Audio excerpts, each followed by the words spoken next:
Раде Шербеджија, една од најголемите балкански светски звезди, ја носи својата магија во Скопје и уште еднаш ја разбуди емоцијата кај публиката. Откажи вечеру, превари мужа, odlazeći da se počešljaš u nekom boljem hotelu.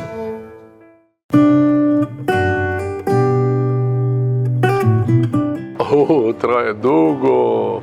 Od kad sam bio mlad student, na akademiji sam još bio, kad sam prvi put dolazio ovamo sa nekim predstavama u dramskom kazalištu Gavela, bio mladi stipendista pa sam igrao neke prve uloge tamo. I tu sam upoznao božanstvenu generaciju mojih drugara. Sjećam se, tad je bio glavni Ćorevski glumac, ti bio u najvećoj snazi, pa neki divni glumci božanstveni, Nenad Stojanovski, mladi, savršeni, moj vršnjak Meto Jovanovski, braća Stefanovski s kojima sam drugar i prijatelj, gotovo obitelj smo postali.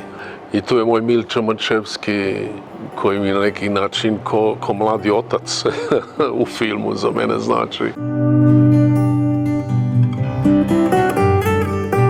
Otvorio mi vrata taj film božanski. Sad sam ga gledao ponovo. Ja ne gledam mnogo svoje filmove, naročito, kojima igram. I taj film nisam gledao 30 godina. Užasno uzbudljivo. Nisam verovao, toliko je bilo lijepo kad sam gledao sve te kadrove. Bože, kako je to napravljen film božanski. Ja sam se bavio životom svojim i tuđim životima koji su dolazili blizu mene. Život je meni najvažniji, a onda sve drugo ostaje.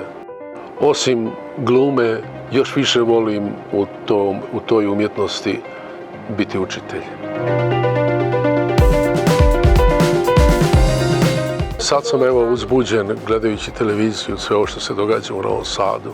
Uzbuđen sam. Te slike me sjećaju na one dokumentarne snimke završetka Drugog svjetskog rata.